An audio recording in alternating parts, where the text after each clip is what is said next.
안녕하세요. 성경 읽는 플려치입니다. 오늘은 열왕기상 7장 읽어보겠습니다. 솔로몬은 자기의 궁을 건축하기 시작하여 그것을 완공하는데 13해가 걸렸다. 그는 레바논 수풀궁을 지었는데 그 길이는 100자이고 그 너비는 50자이고 그 높이는 30자이다. 백향목 기둥을 4줄로 세우고 그 기둥 위에는 백향목 석가래를 얹었다.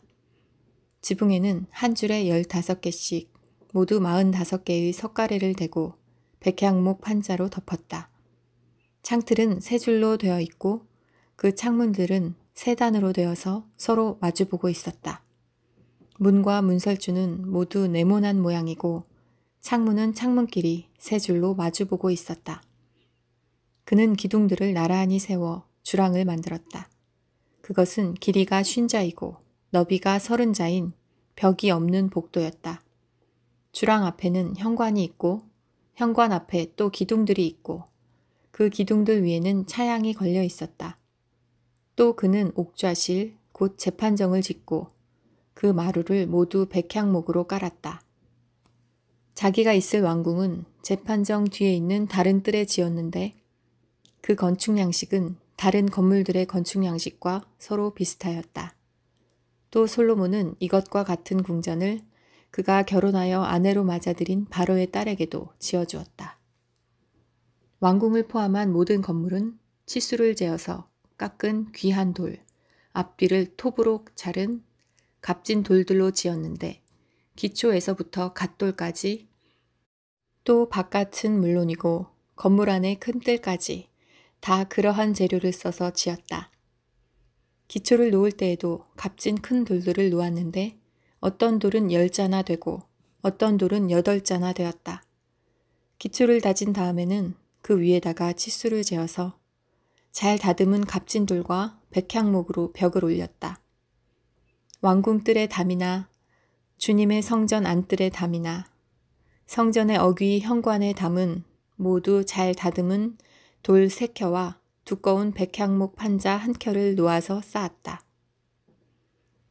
솔로몬 왕은 사람을 보내어서 두로에서 후람을 불러왔는데 그는 납달리 지파에 속한 과부의 아들이다. 그의 아버지는 두로 사람으로서 노쇠 대장장이이다.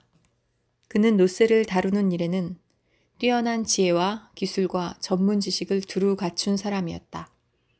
그가 솔로몬 왕에게 불려와서 공사를 거의 도맡아 하였다. 그는 2개의 노쇠 기둥을 만들었다. 둘 다 18자 높이에 12자 둘레였다. 그는 또 그 2 기둥의 꼭대기에 얹어 놓을 2개의 기둥머리를 놋을 녹여 부어서 만들었는데 그 기둥머리는 둘 다 꽃같이 높이가 5자이다.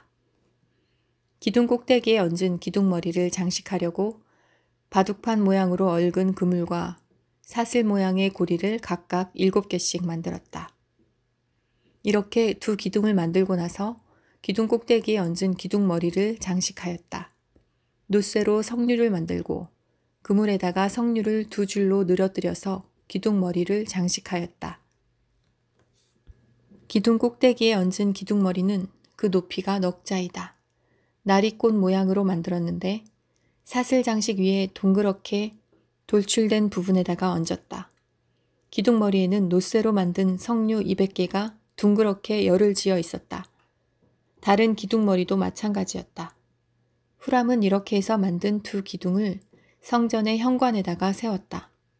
오른쪽 기둥을 세우고 그 이름을 야긴이라고 하였고 왼쪽 기둥을 세우고 그 이름을 보아스라고 하였다.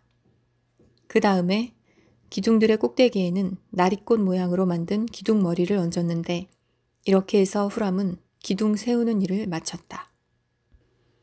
그 다음에 후람은 놋쇠를 부어서 바다 모양 물통을 만들었는데 그 바다 모양 물통은 지름이 10자, 높이가 5자, 둘레가 30자이고 둥근 모양을 한 물통이었다. 그 가장자리 아래로는 돌아가면서 놋쇠로 만든 호리병 모양의 박이 있는데 이것들은 놋쇠를 부어서 바다 모양 물통을 만들 때 2줄로 부어서 만든 것이다. 또한 12마리의 노쇠 황소가 바다 모양 물통을 떠받치고 있는데 3마리는 북쪽을 바라보고 3마리는 서쪽을 바라보고 3마리는 남쪽을 바라보고 3마리는 동쪽을 바라보고 서 있었고 등으로 바다 모형을 떠받치고 있었다. 황소는 모두 엉덩이를 안쪽으로 향하고 있었다. 그 노쇠로 된 바다 모양 물통의 두께는 손 너비만하였다. 그 테두리는 나리꽃 봉우리 모양으로 잔의 테두리처럼 둥글게 만들었다. 그 용량은 물을 2,000말 정도 담을 수 있는 것이었다. 그는 또 노스로 받침대를 10개 만들었는데 받침대마다 길이가 넉자, 너비가 넉자, 높이가 석자이다. 받침대의 구조는 다음과 같다. 받침대는 판자 테두리를 가지고 있고 그 테두리는 틀 사이에 끼어 있었다. 틀 사이에 낀 판자 테두리 위에다가는 사자와 소와 그룹을 그려 넣었다. 사자와 소의 위아래로는 화환 무늬를 새겨 넣었다. 그리고 각 받침대에는 4개의 노쇠 바퀴와 노쇠 축과 4개의 다리를 달았다. 그 4개의 다리는 노쇠 대야 아래에서 어깨 모양의 받침두리를 괴고 있었다. 이 받침두리들은 화환 무늬의 맞은 쪽에서 녹여 부어서 만든 것이었다. 그 아가리는 받침두리 안에서 위로 한자 높이로 솟아나와 있었는데 그 아가리는 지름이 한자 반으로 둥글게 받침두리와 같은 모양으로 되어 있고 그 아가리에는 돌아가면서 새긴 것이 있었다. 그러나 그 테두리 판자들은 네모지고 둥글지 않았다. 그 테두리 판자의 아래에는 4개의 바퀴를 달고 바퀴의 축은 받침대 안에다 넣었다. 바퀴 하나의 높이는 한자 반이었다. 그 바퀴의 구조는 말이 끄는 전차 바퀴의 구조와 같았다. 바퀴의 축과 테두리와 바퀴살과 그 축의 통은 모두 노쇠를 녹여 부어서 만든 것이었다. 그리고 받침대의 4 귀퉁이에는 어깨 모양의 받침두리가 4개 붙어 있는데 그 받침대에서 받침두리가 잇따라 나와 있었다. 받침대 꼭대기에는 반자 높이의 테두리가 둥글게 둘려 있고 또 받침대의 아래에는 바퀴축인 버팀대와 테두리 판자들이 연결되어 있었다. 바퀴축인 버팀대 판자와 테두리 판자 위의 빈 꽃에는 그룹과 사자와 종려나무를 활짝 핀 꽃 모양과 함께 새겼다. 그는 이러한 방식으로 받침대 10개를 만들었는데 모두가 같은 치수와 같은 양식으로 일일이 부어서 만들었다. 또 그는 노쇠로 대야 10개를 만들었다. 대야마다 물을 40말씩 담을 수 있었다. 대야들의 지름은 넉자이다. 받침대 10개에는 모두 대야 하나씩을 달았다. 받침대 5개는 성전의 오른쪽에, 5개는 성전의 왼쪽에 놓았고 바다 모양 물통은 성전 오른쪽의 동남쪽 모퉁이에 놓았다. 후람은 또 솥과 부삽과 피 뿌리는 대접을 만들었다. 이렇게 후람은 솔로몬 왕이 주님의 성전에다가 해놓으라고 시킨 모든 일을 마쳤다.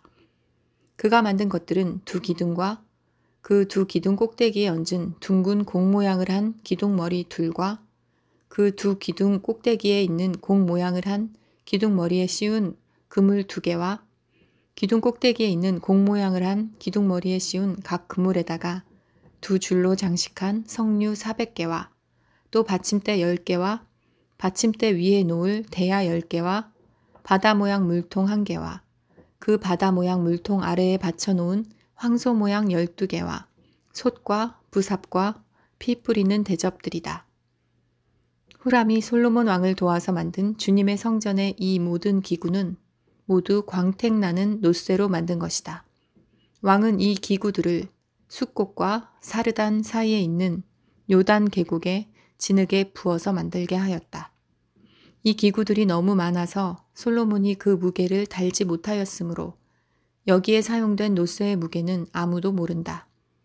솔로몬은 또 주님의 성전 안에다가 둘 기구를 만들었는데 곧 금제단과 빵을 늘 차려놓는 금으로 만든 상과 또 등잔대들 곧 지성소 앞에 오른쪽에 5, 왼쪽에 5개씩 놓을 순금 등잔대들과 금으로 만든 꽃장식과 등잔과 부집개와 순금으로 된 잔과 심지 다듬는 집게와 피 뿌리는 대접과 향로와 불 옮기는 그릇과 내실 곧 지성소 문에 다는 금돌저기와 성전의 바깥문에 다는 금돌저기 들이다.